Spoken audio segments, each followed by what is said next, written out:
Welcome to the third in a series of sessions designed to enable your development as a teacher or manager.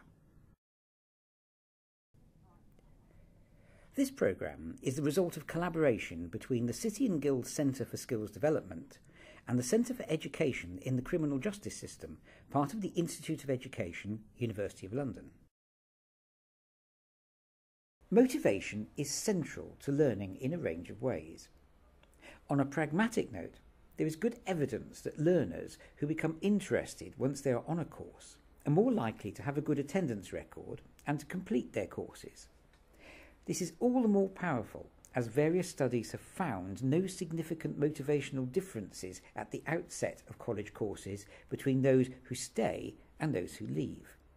So it would seem that what you offer on your course can make a real difference to attendance and retention. Attendance is a major issue for people on probation or community sentences and can have an unfortunate impact on whole programmes. Another way in which motivation is important is that it helps in the classroom if learners are engaged and thinking about the work. That engagement really helps them to concentrate and stick at activities. As a bonus, if you can foster their motivation to learn, they're more likely to practice and apply skills outside the classroom in their own time. They're more likely to read for pleasure, to do homework, to use the internet and so on. This is important because that extra time spent applying skills will make a big difference to how much they learn. Throughout this CPD session, we must stress the importance of learners taking responsibility for their own learning. Learner autonomy matters. If we know why we are doing a task, it is not only motivating, it also helps us select the right strategies, monitor our learning and think ahead. Learners should know how the activities they do in class relate to long-term goals. Do they know the skills they might need and the qualifications? The more they can see how what they are doing in class is important to them personally, the more likely they are to focus. In addition to all this, it is also the case that understanding the purpose of a task, rather than doing it mechanically, is much more like real life. It pushes us to make choices about which strategies to use, and it helps us to complete the task effectively. For example, when doing a maths calculation, does it need to be exact, as for the calculation of change to a customer, or an estimate, as for assessing roughly whether or not the supermarket bill seems about right or not?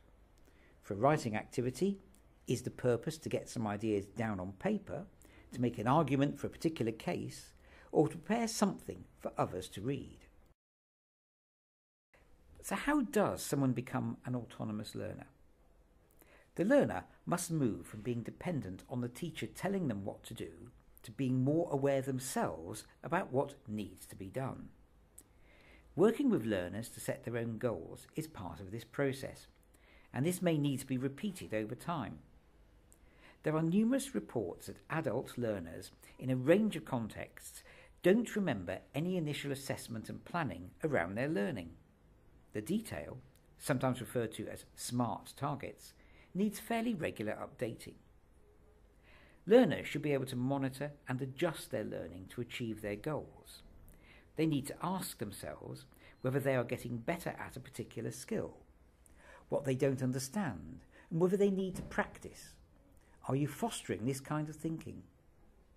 Be careful. You may agree with this in principle, but there are other factors which influence your practice and pull in contradictory directions, such as targets to be met, qualification requirements, and the use of generic learning materials. Activity 1. Have a look at the example of one tutor's regular target setting meetings and discuss in the light of these ideas and how this would work practically in your organisation.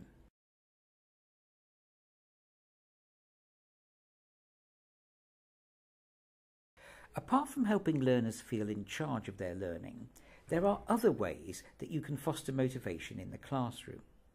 Here are 5 broad ways to improve learners' motivation suggested by Presley, a reading specialist. You may have some more that you could add. Make the learner feel that if they work, they can succeed, many learners feel helpless. Make the learning materials interesting or relevant, or both, to the learner. Make the learning environment conducive to learning. Ensure key learning resources are available, well chosen, and catalogued to support learning. Nurture the sense of community of learners. In the main part of this session, we have a look at these broad ways of improving motivation in more depth to see how they can be done. Making the learner feel that if they work, they can succeed is all about learners' confidence. One of the issues which is frequently remarked on for adult learners with weak basic skills in general, and for the offender population in particular, is that they lack confidence and that this is a corrosive feeling. Bangura, a renowned American psychologist, makes a persuasive case as to why confidence is so important. Unless people believe they can produce desired effects by their actions, they have little incentive to act or to persevere in the face of difficulties. Whatever other factors serve as guides and motivators, they are rooted in the core belief that one has the power to produce desired effects. Literacy and numeracy learners have reported in several studies that of all the outcomes of being on a course, self-confidence was the most important. For example, adult literacy and numeracy learners in a Scottish survey reported that self-confidence was more important than gaining qualifications. Self-confidence was seen as a key to their learning. Many tutors mention this too. When learners understand that not only can they succeed, but that their success is as a result of the work they do, it has a powerful influence on their lives. Just getting learners to talk about what they can do if they make an effort is a good starting point for helping learners to understand how to succeed. Giving them some strategies for learning helps them to the next stage. Get them to monitor how strategies help them complete their task, for example, drafting and redrafting as a literacy task. Learners are supported to write a first draft and then can see their writing improve as they redraft and receive feedback from others in the class. Activity 2 gives an example of how this kind of approach can work for learners. You need to read the article on writing at the house and consider how this approach, or a similar one, can help learners to experience the way that using strategies and expending effort can improve the quality of their work. Think of examples in your own practice or ways you could develop this.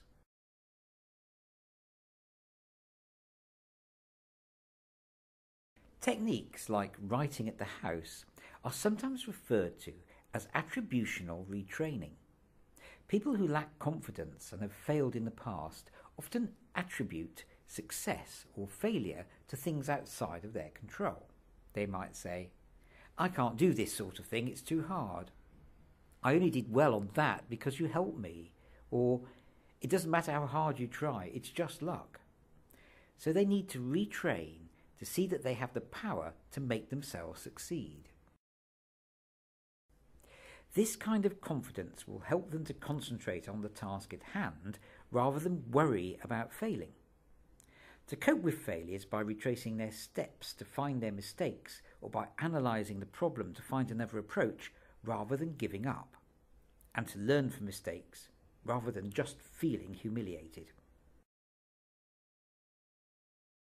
You can also try discussing with learners why they think they have not succeeded before and what can be different this time. You could talk about times when you lack confidence in your own life. For example, when I was a new teacher, I had trouble coming up with activities that worked well in the classroom. At first, I thought it was because I wasn't really cut out to be a teacher, but by asking for help from other, more experienced teachers, I was able to improve my lesson planning skills, so I didn't feel helpless anymore. You can invite graduates of your programme who have done well to come back and give a short presentation to your current students. Ask them to talk about what they thought about their academic abilities at the beginning of the programme and how that understanding has changed over time. Watch this 3-minute DVD clip where ex-prisoners talk about education and what it meant to them. You might want to show it to your learners. The second way I mentioned to improve motivation was to make learning interesting or relevant to learners.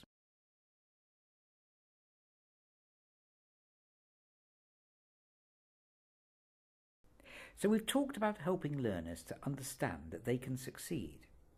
Another important way of improving motivation is that you need to know what they do find interesting or relevant.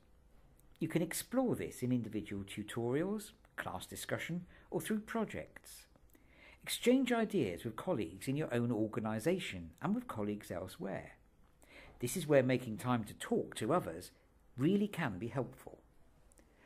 You want to aim to have some things which will be challenging for your learners and some things in which they can succeed more easily. Easy tasks, which are sometimes called proficiency tasks, are not dependent on prior learning. They can be completed in a short time, and learners should be able to get them right. More challenging tasks, which are sometimes called developmental tasks, are dependent on learning done in earlier sessions. Learners won't always get them right. They take time and effort. They involve higher order skills like evaluation and synthesis. The example of writing at the house that you looked at earlier is an example of a developmental task.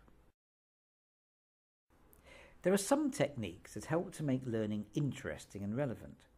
One way is to use practical or playful activities. In a moment, you will have the opportunity to list some ideas. But the key point is to pick activities and subject areas which are interesting to your learners. The interests of your learners will be influenced by lots of different elements, so exploring learner interests is important, and we will get you to think about that in a minute. Some variety always makes things more interesting, such as role plays, debates, group projects, and making posters.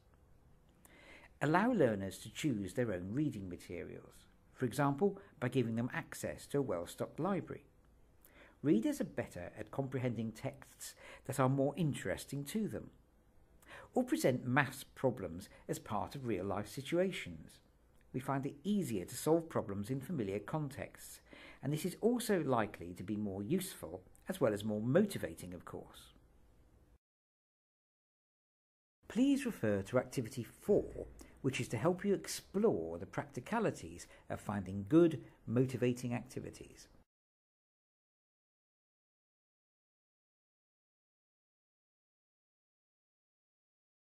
We have established that learners should feel able to succeed and that their interests are important to their motivation. A further issue to address is the learning environment. This is about developing an atmosphere and culture that supports learning and where learners feel relaxed and secure. Creating attractive surroundings is part of this. It is not always easy in some premises, but it is worth the effort. A degree of flexibility and informality is also attractive to learners, especially when they're working for a whole morning or afternoon or for a whole day. A focus on learning is compatible with talk and discussion, provided that it is talk related to learning. Interpersonal relationships are a very important aspect of motivation. Learners identify their tutor as a crucial person in making them feel at ease, and a good relationship with the tutor can make a huge difference to their engagement in a course. Tutors tend to be very good at this, and learners are frequently very positive about tutors, which is good to know. However, they also see their fellow learners as very important. Foster these important relationships by giving opportunities for pair and group work.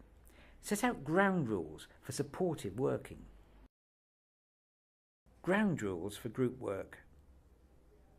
When you have come up with good ground rules, it is important to discuss them with learners so that they feel ownership of them. Emphasize the need to support each other's contributions, to listen, to give everyone a chance to contribute, and the need to move the discussion on so that it achieves its purpose. Activity 5 lists some barriers to learning that have been reported by learners. Transport, finance, childcare, time constraints, confidence, drug or alcohol problems, access to computers, books, papers and pencils.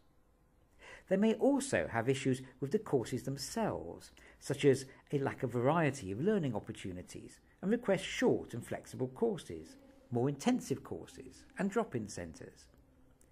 Are there any barriers for your learners, and which of these do you think you can address?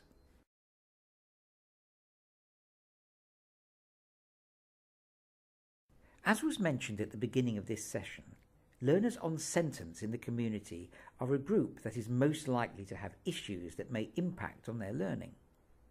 Their issues can include substance abuse, financial or housing or family difficulties, and issues of employability.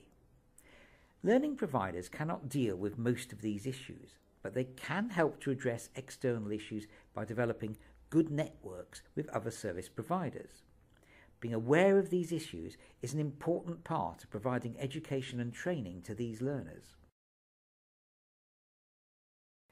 Having the correct resources available gives learners choice and independence. For literacy, the following resources are important: well-chosen and catalogued texts, a range of different types of material, fact, fiction, newspapers, magazines. For non-fluent readers, it is good to have access to texts which they can read fairly well. Texts where they can read 90% of the words correctly, say, out of the first 100 in the book. Ranking texts by difficulty will assist here. Reading a lot is critical to developing reading fluency. For fluent readers, other factors will be important, and they can probably work with a more traditional classification system by subject and author. In this and the following slide, there is a list of some useful numeracy resources. Examples include posters that can be made by the learners themselves, showing all their thinking for a particular problem. Learners can solve a problem 2 different ways on their poster for others to comment on. Mini whiteboards, which are cheap, small plastic boards, could be given out to the whole class and used for discussions. They allow you to ask new kinds of questions, for example, asking learners to show rather than tell. Learners can be asked to hold up their ideas to see quickly what every learner thinks. Mini whiteboards also enable presentation of written and/or drawn responses, and they encourage rough working that can be quickly erased. And finally, we talked about the importance of encouraging learners to work together. The final key point raised at the beginning of this session is that learners in the community typically report that the social side of learning is important to them. Just as professionals find that working and reflecting together is both motivating and enriching, so too do learners. You can nurture this by providing opportunities for learners to work together in pairs or groups, on projects, in class discussions, and giving each other feedback on their work. The importance of motivating learners cannot be overemphasized. You have discussed ways of developing motivated and autonomous learning. Now is the time to develop some takeaway points from this session. How will you take this forward to motivate your learners? Will you change anything about your own teaching? Will you work with others to, for example, develop resources or to adapt how you assess and guide learners? Note down your ideas and try them out. Thank you for listening. We hope that this session has included some ideas that will be useful to you in your practice and in your professional development. For more information, please contact Jane Hurry at the Institute of Education Centre for Education in the Criminal Justice System.